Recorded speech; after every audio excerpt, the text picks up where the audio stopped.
Ya, bismillahirrahmanirrahim. Assalamualaikum warahmatullahi wabarakatuh. Bagaimana kabar Anda pemirsa Duta TV? Senang sekali rasanya saya Gusti Muhammad Hermawan dapat menjumpai Anda dalam program Majelis Sore, Majelis Kita Semua. Dan seperti biasa tentunya kami menghadirkan satu narasumber untuk membahas kajian-kajian Islami. Masih bersama dengan tenaga pengajar di UIN Antasari, Banjarmasin. Tepat di sebelah saya, yakni ada Ibu Helma Nuraini, SPSI MPD. Assalamualaikum Ibu. Waalaikumsalam warahmatullahi wabarakatuh. Kabarnya bagaimana Bu? Alhamdulillah baik. Alhamdulillah baik Bu semangat ya. pagi-pagi. Semangat tentunya juga kalau kita bicara mengenai Iya. kondisi hari ini.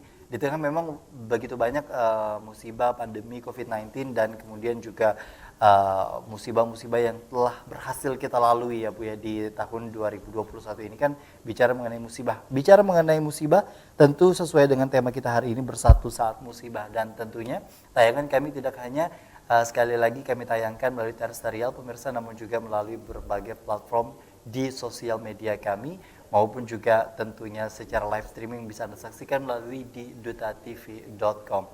Bu Helma, tema kita hari ini kan tentunya bicara mengenai bersatu saat musibah. Karena kalau kita bicara mengenai kondisi hari ini kan memang kita diselimuti akan musibah itu tadi begitu. Boleh disampaikan kata pengantar kita hari ini Bu, silakan. Ya, benar sekali ya. Terima kasih. Bismillahirrahmanirrahim. Assalamualaikum warahmatullahi wabarakatuh. Kemarin 2 Maret ya, tepat setahun bangsa Indonesia menghadapi pandemi dunia ini ya, dan Indonesia terutama. Ya, kalau dilihat perkembangannya sampai sekarang sepertinya masih cukup lama itu terjadi ya, akan berlangsung seperti itu. Sekarang saja sudah lebih dari 1.300.000 kasus positif gitu ya, dan tentu saja ini suatu beban yang sangat besar bagi kita. Kemudian 2 bulan terakhir ditambah lagi Indonesia mengalami musibah bencana alam seperti banjir ya yang dirasakan oleh warga Kalimantan Selatan. Di Jakarta saat ini sedang terjadi, begitu juga dengan gempa, kemudian tanah longsor. Itu seolah-olah membuat kita ya harus diuji gitu, bangsa kita sedang diuji dengan itu. Tetapi tentu saja di balik semua permasalahan selalu ada hikmah, dan itulah ya kalau kita tidak mampu mengambil hikmahnya, cobaan hanya menjadi suatu cobaan. Tetapi ini ya, bahwa bangsa kita saat ini sedang diuji dan ternyata hikmahnya adalah sesuai dengan tema yang akan kita bahas. Naluri menolong itu menjadi muncul, bahwa manusia sebagai makhluk sosial itu memiliki naluri, kemudian juga secara spontan menolong karena hal tersebut adanya suatu keadaan genting gitu. Karena laju modernisasi, kemudian juga masyarakat yang semakin individualis ya, karena modernisasi menjadikan budaya menolong, budaya gotong royong itu seolah-olah luntur atau tidak tampak lagi. Nah, dari musibah ini kita melihat adanya spontanitas, kemudian juga orang menolong tanpa pamrih dan tanpa komando. Itu setiap elemen masyarakat bergerak, baik memberikan donasi maupun bantuan berupa fisik ya, moral dan material. Itu yang saya pikir muncul kembali saat ini gitu. Baik, kalau kita bicara mengenai bersatu saat musibah, musibah saja bukan hal yang mudah untuk kemudian kita terima, walaupun memang itu qadarullah, sudah merupakan ketentuan dan ketetapan oleh Allah. Dan tentunya di masa-masa bicara mengenai pandemi Bu ya, ini kan bicara mengenai kebiasaan baru yang akhirnya mungkin ketika orang dengan mudahnya dianjurkan untuk bersalaman, untuk melakukan hal-hal yang mungkin lebih kepada silaturahmi dengan gaya sebelumnya, saat ini bersalaman pun juga dirasa sulit karena itu tadi untuk menghindari kontak fisik dan lain sebagainya, ataupun juga hal-hal yang kemudian lainnya. Tapi kan ini hidup kembali harus tetap berjalan, dan kemudian bicara mengenai bersatu dan kesatuan itu tadi memang harus tetap dijaga. Sebenarnya Bu, bicara mengenai tolong menolong itu sendiri sebenarnya kalau secara definisi atau kemudian juga pemaknaan Bu, kita mungkin dikasih tahu dalam pembelajaran di sekolahan biasanya apa arti tolong menolong, gotong royong dan lain sebagainya. Tapi secara maknawi apa yang kemudian dapat kita ambil dari makna tolong menolong?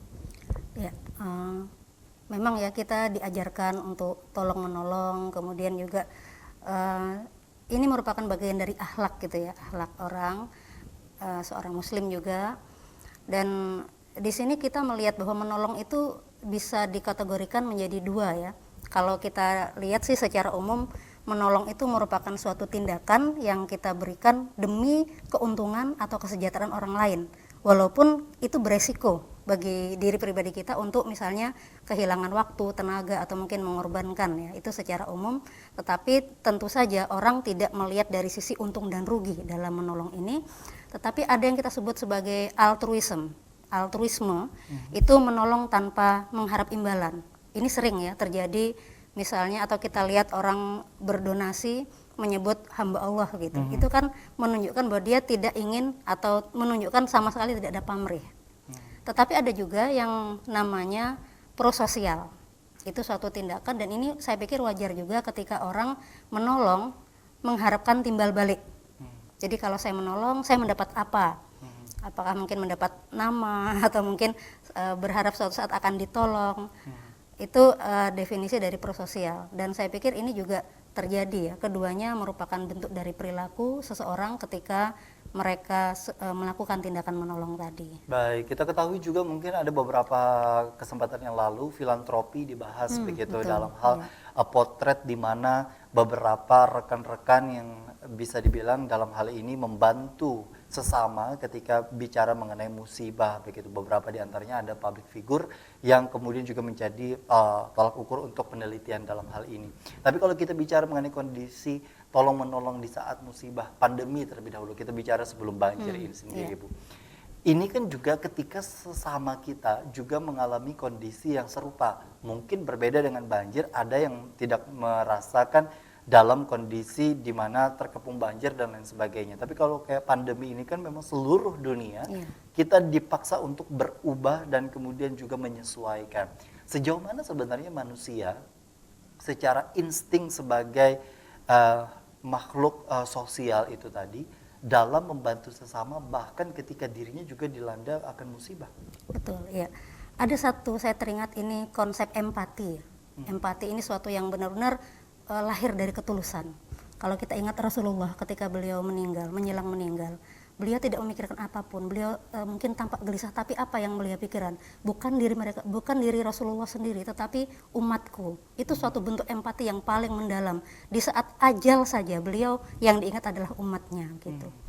Kemudian juga seperti yang disampaikan oleh Mas Hermansyah ya. Hermawan, maaf.